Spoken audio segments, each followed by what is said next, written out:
A couple of miners wander a dark hole, but as they dig deeper, they discover something that should have been left buried and undisturbed. On May 5, 1957, miners Churchill, Bill, and Todd decide to dig through a deep hole on the wall which opens to a cave. Inside, they make fun of Churchill's expensive camera, who's hesitant to go further. However, Bill says they might discover something valuable and tells him to keep quiet. Suddenly, Churchill hears voices call him from a tunnel and finds a giant tentacle. He captures it with his camera, causing it to retreat. Meanwhile, Bill touches a slime-layered wall when Todd hears slithering noises from the corner. Cautiously, Todd approaches it with his pickaxe and finds a wall filled with unknown creatures crawling on it. He looks at one of them in its eyes, which splashes hot black goo and burns his face. Hearing his friend scream, Bill runs to Todd, seeing his flesh burning, so he leaves him behind. He pushes Churchill to exit the hole as everything collapses. Just as Bill has his body halfway out, a tentacle latches onto his leg, pulling and breaking it, while Churchill tries to save him. At the last moment, Bill grabs hold of his friend's camera and accidentally clicks on it before completely disappearing in the hole. Churchill hears the voices call him again,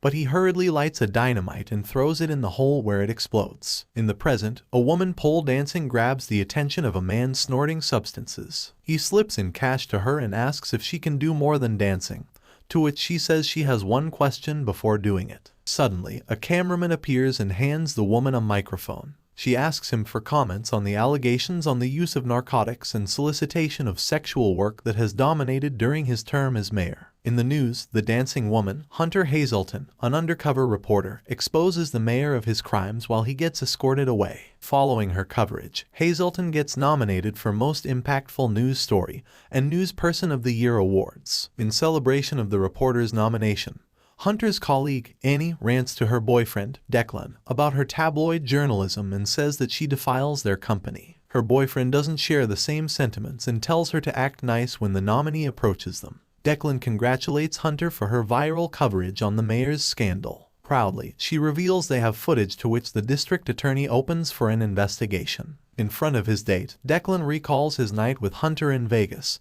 since they used to be partners at work and in bed, but Hunter claims they didn't make a good team. Jealous, Annie advises that she shouldn't expose herself with her getup dancing to be a real reporter, whereas Hunter imagines punching her on the throat. While Hunter tries to hold back, she says that her colleague's type of feminism is inapplicable to all women and threatens Annie to shut up. Hunter's gritty remarks amuses Declan, which angers his girlfriend, who storms off. Afterwards, Hunter spots her father and sister, Haley. Hunter tells them that her coverage tops the week's news, which renewed her contract. However, she notices that her father disapproves of her televised scoop but assures them that he's proud. He asks Hunter to cover more skin while doing her undercover work, and Haley hugs her in comfort. Later, Cam the cameraman hands Hunter champagne and praises her work. He notices his friend feeling down despite her achievements and tells him she feels indifferent even after getting the recognition she deserves. Cam jokes to blame it on her white privilege and tells her not to mind what anybody says, reminding her that she's a good reporter before leaving. Meanwhile, inside a cabin, Churchill, who is now much older, prepares his bag and feeds his dog before leaving. An old news clipping on the death of 2 miners is pinned on his wall. In Hunter's apartment, the reporter oversleeps beside a guy named Frank when Cam knocks on her door. The cameraman awkwardly strikes conversation with his friend's fling while she hurriedly dresses up. For their new coverage, Cam tells her that a trilateral partnership on a new mining technology will hold an exclusive launch that day. Afterward, the pair head towards the door, but not before asking Frank to feed her cat when he leaves. At the launch, Annie passes by Declan, whom she breaks up with after embarrassing her at the party. Then, Annie finds her Nemesis exclusive pass and throws it in the bin. Meanwhile, Churchill, now a retired miner, claims to visit the site to which his former associate allows without question. Arriving at the venue, Hunter finds her pass missing and is reminded that the event is restricted. The reporter doesn't contest but instead thinks of another way in. Suddenly, she grabs the coffee on the table and spills it to her cameraman, so she asks the staff for a change room and points them downstairs. While Hunter walks down the hall, she enters the men's changing room where she searches the lockers for a pass. Carrie, a miner who just finished washing up, gets surprised upon seeing her in the room. Shamelessly, Hunter introduces herself to the stranger and asks for his help. Although confused, Carrie doesn't say no to the gorgeous woman's favor. At the mining field, Annie interviews Russian engineer Dr. Nikolai, who's about to reveal a technological breakthrough on live television. Meanwhile, Hunter thanks Carrie for showing her a way in. As she goes ahead, Carrie contemplates parting ways with the gorgeous reporter and decides to follow her. Shortly after, Hunter and Cam reach the site just in time where the demonstration begins. Dr. Nikolai explains that the machine harbors energy from the air to generate a laser. This can cut through the hardest surfaces, which will be the future of mining. With the new technology, Carrie worries about losing his job because the machine does all their work. While the machine prepares, Churchill suddenly steps in front with a gun and tells them to turn the machine off. With cameras rolling, a hostage situation is reported live on television. Kennedy, the operator, looks at the engineer who allows to shut it down. Carrie tries to stop the retired miner but is told to step back. Churchill angrily points at the company director who did not listen to his warnings. The old miner reveals they've discovered something evil deep underground, which killed his friends. He threatens that they will unleash the devil if they continue digging on that side of the mine.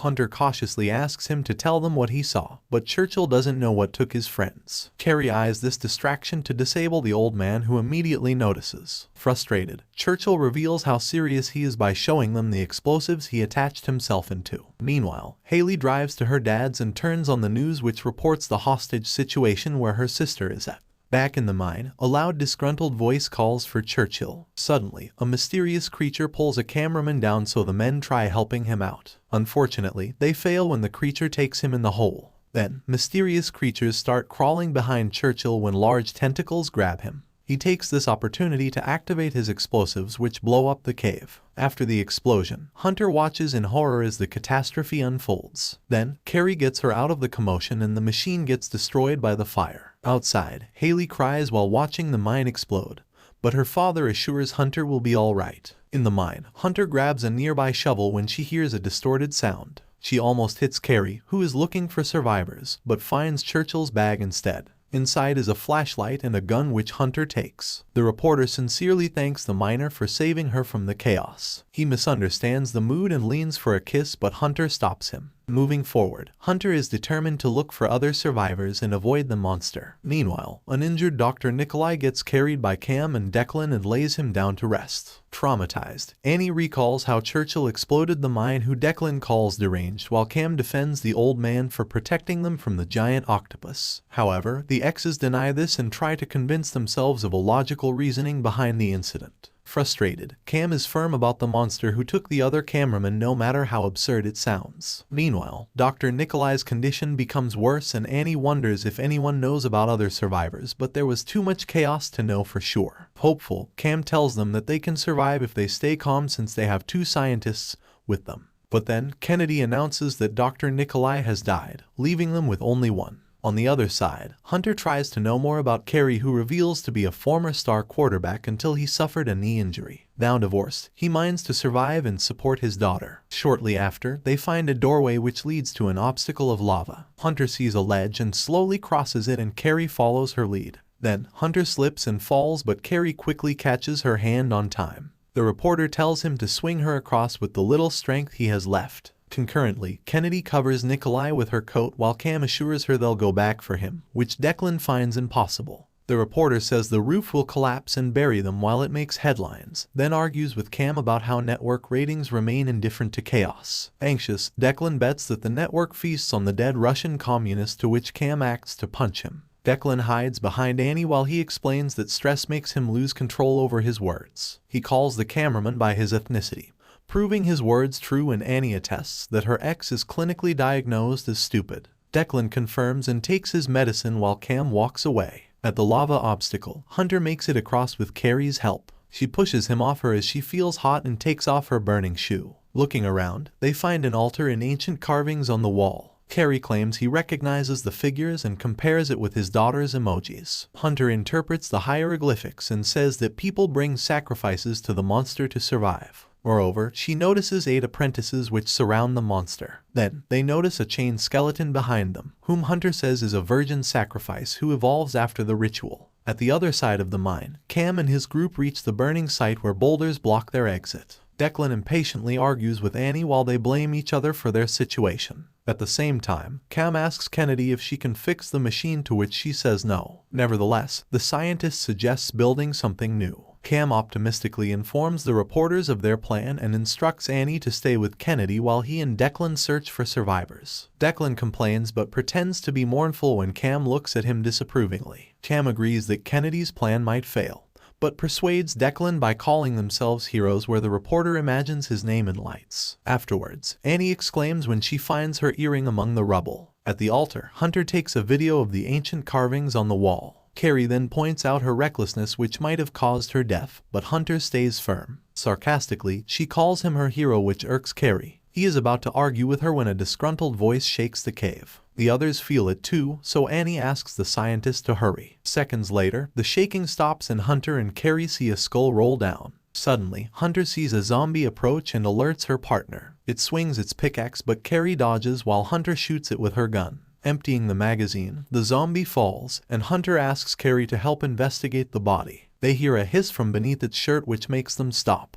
Then, Carrie recognizes the zombie as Bill, Churchill's dead friend, and shows Hunter a photo from the old miner's bag. They realize that the creature is manipulating the dead body to attack them. Meanwhile, Cam picks up Kennedy's coat from the ground where they left Dr. Nikolai. Suddenly, they see the dead scientist ahead, so the pair follows him despite Declan's complaints. Back at the altar, Hunter records herself reporting their discovery on her phone. Suddenly, the zombie gets up and throws her to the ground. Carrie tries to help her but Bill strangles him. Luckily, Hunter recovers and hits him with his pickaxe, making him lose his grip and leave. Hunter runs after it while Carrie reaches out to stop her. She tells him that chasing after risks is her long-awaited adventure. Despite his fears, Carrie follows the brave woman. Inside the monster's hive, Cam and Declan hear slithering noises and a small creature jumps at them. Cam ducks on time so it lands on Declan, who screams while they try to get it off him. Unfortunately, it has already attached itself on his back. Suddenly, Cam sees Dr. Nikolai, so he tells Declan that they should leave immediately. However, Declan begins acting the same as the zombie and falls into a trance and his eyes turn white. Cam backs away from him and tries to snap Declan off it, but to no avail. Instead, he skillfully tries to fight but soon gets outnumbered.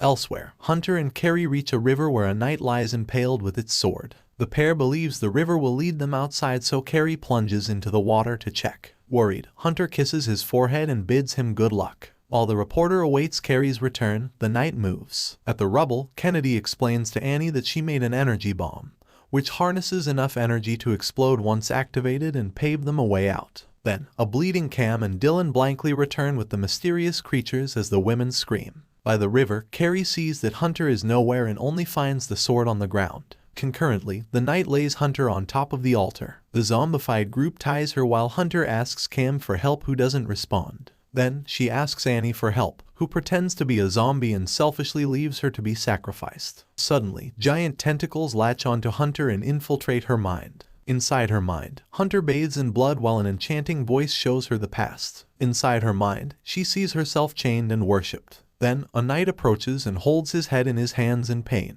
When the woman asks to sacrifice himself, he resists and kills her instead. Still in her mind, Hunter wakes from a bloodbath and is face to face with the octopus woman. Hunter hears voices who ask her for help to conquer the world, to which she declines. Then, the voices use a memory of her father to persuade her. However, Hunter resists and finally wakes up while Carrie slashes the ropes that binds her. Afterward, the two crawl towards the river and the octopus unexpectedly gets Carrie, so he tells Hunter to escape as it takes him. Determined, Hunter prepares and runs back at the altar where she slashes Bill's legs to disable him. Then, Hunter meets Cam, who tries to kill her. She manages to grab a skull and hits Cam, making him come back to his senses. Relieved, Hunter detaches the creature from his back and kills it. She attends to a dying Cam, who tells her about Kennedy's bomb which is left at the site. He urges her to finish the monster, and she stabs her friend to end his misery. Outside, Mr. Hazelton angrily dismisses the media, who assumes his daughter's death. He assures that she will fight her way out, so with the tense situation, the network turns to talk to the Russian scientist's family. Back in the mine, Hunter fights the knight when half-bodied Bill holds her down. Luckily, Hunter escapes the zombie's grip where the knight accidentally beheads him. Like her vision, the knight raises his sword at Hunter. She lifts herself with the chains and skillfully kicks his iron head and kills the disorientated knight. Shortly after, while Hunter looks for Carrie, she runs into her nemesis, who begs her for help. She lets Annie come with her until Annie suddenly hits Hunter unconscious and brings her to the monster. Inside a cave, Hunter reunites with Carrie while Annie introduces them as sacrifices. She claims to have been chosen as an emissary and wears the pendant on her forehead. Courageously, Hunter threatens to activate the energy bomb in exchange of their freedom. Her plan successfully frightens the monster, which grabs Annie instead. Seeing her nemesis miserable, Hunter activates the bomb and throws it before leaving. The bomb begins to count down, and Annie gets torn apart before it explodes. The survivors swim by the river just as the mine buries the ancient monster once more. They come ashore by a waterfall and celebrate their escape from a near-death adventure with a kiss. The end. Subscribe for more videos like this. Bye.